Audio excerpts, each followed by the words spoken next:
Hello, everyone.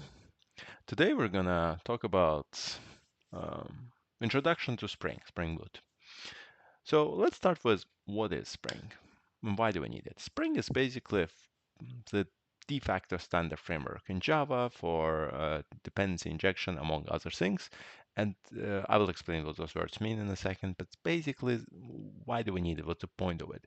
It's just to make you programming faster. So it comes, it's a library. It's a huge, honestly, ecosystem by now.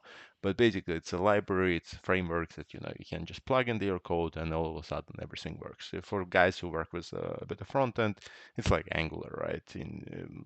Do you need Angular? No, you can write everything in JavaScript, but you can plug in that framework, and all of a sudden you have so many things out of the box just ready, and you can be so much faster than if you were to write everything from scratch. Same in Java. For Java, we have Spring Boot, and with Spring Boot we can, or Spring, but by now these are synonymous. Spring Boot is just a pre-configured version of Spring. Uh, and with that, we can program so much faster. And that's what we're going to do today. We're going to create a first obligatory Hello World server in Spring Boot and see how that works. So let's press new project. Uh, and because I have Ultimate, I have this Spring initializer here. If not, you can go to start.spring.io and do the same thing. Um, but I will just do everything here. So let's create our Spring, I don't know, boot demo. Um, let's go to projects. It's going to be in Java. It's going to be Maven. Commands graph is good. Spring Boot demo. 17th version is just fine. You can pick any version from 17 and higher because Spring Boot, the modern Spring Boot requires at least version 17. And we're going to stick to jars. Well, let's press next. Dependencies that we will need. Literally just web, nothing else, because that's more than enough for us. And here we go. So what it does is it creates for us a standard oh, little project, Maven project. I chose Maven because despite what um, all the modern people want us to believe, Maven is still de facto standard in enterprise world, and Java developers tend to be employed by enterprise level companies. We Trust me, we have nothing against Gradle. Love it, would love to use it. It just, well, it just happens to be that most of us work for some huge companies who still have legacy code and legacy standardized ways of doing things from 20 years ago. And honestly, there's nothing wrong with Maven, so why reinvent the wheel? Anyways, you can see that we got created one application which has pretty much just, PSVM. Remember, public static void main is the start of any Java program. And this one has just this Spring application dot run, and it runs uh, this class. But essentially, it wants to run the class that's annotated with this, and that's it. And if we run it, it will start and it will work. It won't do much, but it will start and work. So now you might be thinking, okay, cool. What does this mean? What does it do? Well, I'll show you. Basically, Spring Boot allows you to, first and foremost, utilize dependency injection. What does that mean? Well, let me show you. Let's say I want to create a new package. Let's call it service because, there's a standard three-layer architecture. You have your, what do you call it, service layer, where you keep all the business logic. You have your view or presentation layer, whatever you want to call it, is where you, like, returns a view, some pages, or in case it's a REST application, you return some, you'll be just returning the resources.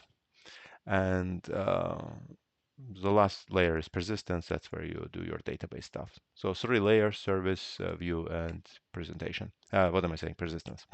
Service, view, persistence, and yeah. So let's go with service and let's create some service class. I don't know. Let's call it uh, calculator service, because why not? And now let's say I want to, in calculator service, let's say I'll have another class. Let's call this accounting service. And I want accounting service have some class, some method, public int get current balance, whatever, right? And let's say some complicated business logic and or DB calls, return, and I'm just gonna generate some number, random number, next int between 100 and 100,000, right? Cool, that worked. And now calculator service wants to have the accounting service. And here I want to do also have some methods, public string status. Our current balance is um, so you can see very complicated methods. But you can imagine it gets you know, I mean, honestly, in real business applications are not much more different. You have a bunch of services which you call from your controllers to return this kind of data that they get from somewhere. So, why do we need Spring for? Well, that's the thing. You don't need Spring. Need is the wrong word. You can do everything that we're going to do in Spring, and I have some videos on that that I will provide links for without Spring. And within vanilla Java, that's totally fine. It just makes us faster. So how can it help us make it faster? You see how we need here accounting service, right? I mean, you can of course do what do you call it? And uh, calculator service needs accounting service in order to work. Otherwise, it just won't function. So let's, even before I explain that, let me first create here a controller, and let's call this home controller. And it will have a public string get status, and it will have here calculator service equals new. Yeah, that's exactly the part I want to show you. So now it wants to return the status, and let's call this with a verb get status. So it wants to return the status from here. So for that, it needs a calculator service. So I, of course, can do a new calculator service. But the problem is, wait, actually, let's make this final because we can't really work without it. Uh, so I'll just put it in a constructor. And now we're back in home controller. So the problem here is calculator service wants accounting service. Otherwise, it doesn't work. So now you have to do new accounting service. And then it works. But first of all, imagine if it was not one class, but theoretically maybe it has 5 dependencies. You don't know, you know. Well, there can be so many, and then you have to do, and each of them can have its own 3 or 4 dependencies. You see how quickly can this get out of hand? So wouldn't it be magical if the application would just keep track of who needs what and just automatically create all of them and automatically assign all of them, and you could just do this, and you could count on an application to automatically inject the dependencies in every single place that it needs to be injected. Would be cool, right? That's what Spring does. Ta-da! Solution, like answer to our prayers. So first of all, we want to inject the counting service. For Spring to know about it, I need to annotate it. Just so you know, there are 3 options. You can do this, you can do this, basically. All 3 are basically synonymous. Almost. I mean, repository also wraps things into a special kind of checked exceptions and unchecked exceptions, but these 2 are absolutely synonymous. Like the only reason we even have service, and you can see it's an alias for a component. You see what I'm talking about? It's an alias. It's a different thing. It's the same thing. So the only reason we have service is just for us, for humans. Semantic differences. For us humans, we maybe want to just be able to communicate. Hey, it's a service. So that's it. We just do service instead of component, but doesn't have to. Doesn't matter. Anyways, whenever you annotate it with either service or component, Spring knows. Okay, cool. I will be the one responsible for injecting this wherever other services or components needed. And that's as easy as it is. So now we just annotated accounting service. Now we go and look where it's required. It's required here. You don't even need to do anything as long as this is also a service or a component, and that's important. As long as it's also a service or component, Spring will know about both of them because of this annotation, because of service. It's it's important that both sides have that annotation. Otherwise, if Spring doesn't know at least about one of the sides, it's not going to work. But if Spring knows about both parties, A and B, if A needs B, and in this case, if calculator service needs accounting service, Spring will automatically autowire it. The word that we use is autowire. Uh, if it's the only constructor, Spring is smart enough to see that it's the only constructor, and I don't even need to write anything. But the old way was to explicitly write autowired. Nowadays, we don't even bother with that. But I'm just saying you could do that. That's one way. Another way would be to provide a setter. Uh, where's that set? Setter. Oh yeah, it's final. That's why I had to remove final for setter option to come. And now, if I, put this here, it will get auto-wired from a setter. That's option number 2. And option number 3 is I can just write on a field auto-wired. And this one gets a little highlight. Field, that's called field injection. Field injection is not recommended. The reason it's not recommended, it's more, it has to be done through reflection via reflection API. Don't worry about what reflection API is. Basically, it is performance-wise a little bit less optimal. But honestly, for small application, you won't even notice. But in general, the first two options are a bit more preferred. Usually, we just throw a constructor here, and Spring will automatically match the constructor. Constructor also allows it to keep it final, which is also a good programming practice. Make everything a constant as long as you can. And I will add AutoWire just for clarity. So you see now Spring automatically knows about this service. It will automatically inject it into this service. And last but not least, where we're using calculator service, here. Here, we also have to do the same thing. I will again just use constructor. Let's just throw it after. And also has to be some kind of a bean, Spring managed bean. Controller is another annotation that we can use. It comes with a bit more logic to it, namely that it's something that it's a controller that directly returns the resource. So that means if get status returns a string, it will directly send the string to the browser. So it will not try to resolve it into some HTML file name or something. It will just directly send it back.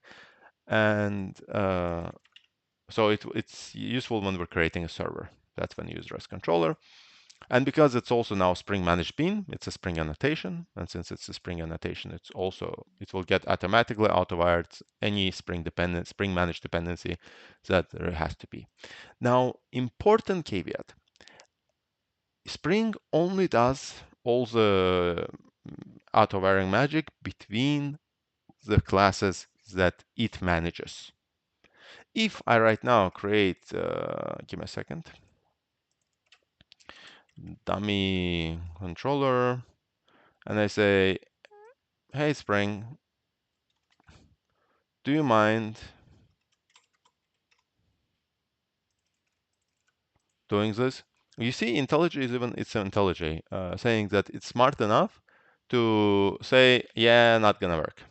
Like this is IntelliJ showing it, right? Just so you know, it will compile, but it will be like it will not work because nothing will happen like here. This will stay null, and this is where we get this amazing questions in Stack Overflow. Oh, hi, I tried to auto something, but it doesn't work. Spring doesn't work.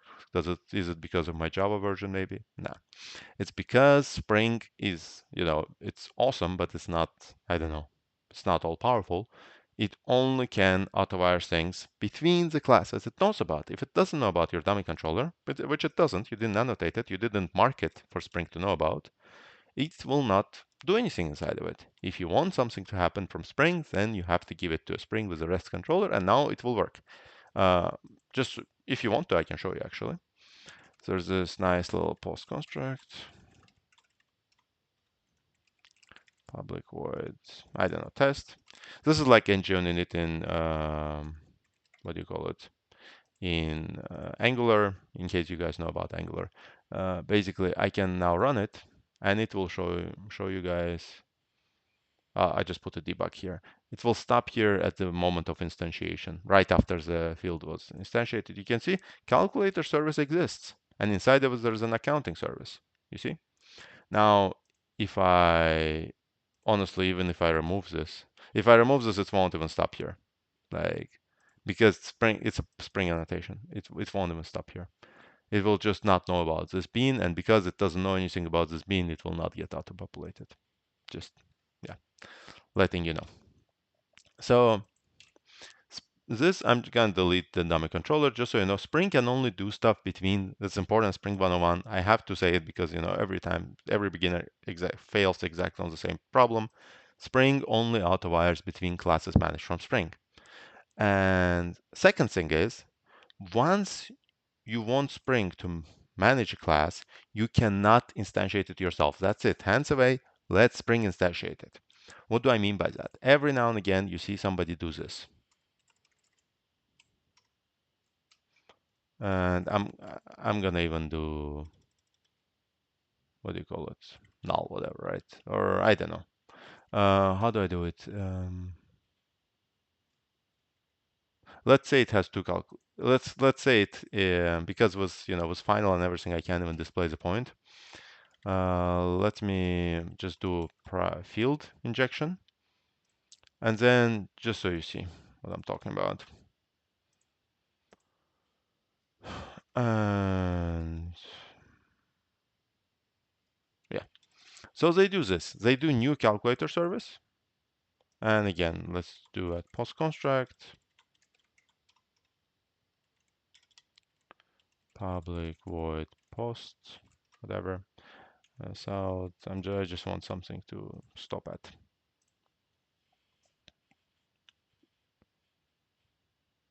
So the calculator service we created it ourselves. So that's normal, but inside of it, accounting service is null. You're like, what the hell? Well, you created it as new. So that's it. The second you created it as new, you're not using the version that Spring has because Spring creates all of its managed beans by itself. And inside of it, it puts everything, and then now it's ready to provide it wherever you need, fully instantiated the way you wanted it. But as a second you do new, that's it. Spring doesn't know anything about it. It doesn't take away your ability to create new, like with plain old Java, but the second you do that, Spring cannot instantiate anymore. Like Spring cannot auto-wire stuff inside of the objects that you created. In general, you're not supposed to create the stuff that you, and like Spring managed classes, usually you call them Spring managed beans. You're not supposed to instantiate Spring managed beans by yourself.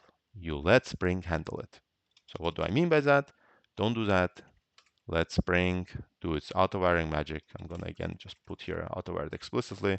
And now when I rerun it, you see that Spring correctly instantiated calculator service, and inside of it we have a class. You see accounting service at 5557. It's being some hash of its but basically it's an instantiated object, so it doesn't have it as null. All of these classes are correctly instantiated because we'll let Spring correctly instantiate them. Very, very important. Now that I talk so much, let's actually create, give it a like get mapping. I'm gonna write here home. I'm gonna restart it so it works. I actually don't need post contract. So now if I go to, let me just bring in the browser. And what do I do it here? Eh, what is now? Okay, whatever. Let's just write localhost 8080. That page we didn't write anything for, but I created home. And you see our current balance is a random number between 100 and 100,000. So that's what I programmed. Like if you go here, and you get some random number. That's what we programmed, and that is what our application can do. If I run it again, then some other random number, blah, blah, blah, blah. You see how nicely it works. And that's pretty much it. Again, yours, we don't need Spring to create web applications. There are a bunch of other frameworks, and you can literally do it in plain old Java. There will be a link for how you can do it with plain old Java. But Spring makes us so much faster. Once you start developing long, complicated applications, you will see this, this whole dependency injection is just fantastic. It takes so much complexity out of how to correctly have which class call which class, and depend on which class. All of that complexity goes out of the window. You can concentrate on your business logic and writing very fast code. And not to mention a bunch of other pre-configured stuff where you just need to provide a couple of properties and it automatically creates for you the whole database persistence layer. That's just fantastic as well. So that's pretty much covering my intro to Spring and Spring Boot. I spent some time explaining there are three ways of auto-wiring or injecting. Those are synonymous. Auto-wire is a Spring word. In general, injection is a general word for it. You can do it on a field level, how I'm doing it here, and you get a little warning from IntelliJ that this is not optimal for performance, but honestly, no big deal. As you will even find in every single big enterprise project, you will find some little places where they do it. It's no big deal, but you get a bit of warning. Then the most common way is doing it with you know, control, like a constructor injection is the most preferred way because it allows us to mark these things as final. And as long as there's only one constructor, you don't even need to mark it without a wired. Spring is smart enough to do it even without marking it as auto wired. But it's being explicit doesn't hurt anyone. And last but not least, you can always use a setter. Let's find something where we can use a setter here. You can also use setter injection, just generate a setter and put auto-wired on top of it. And that works just as good. Yeah, it's not a problem. And those are the three options. And one thing that I maybe would want to cover, but we'll cover it in a separate video. The whole different ways of writing Java configurations, different ways of like configuring Spring Beans, because here we only used annotation configurations, which are the most comfortable. You just put annotation on top of a class, and you immediately, Spring immediately notices it and knows about it. We used REST controller, accounting, and like I said, it absolutely doesn't matter even if you call it components, it's just an alias. You can use components instead of service and vice versa. It's just for communicating the semantic meaning behind the bean to humans that will read your code, but it will work just as fine. Cool. I hope that was useful, and see you next time.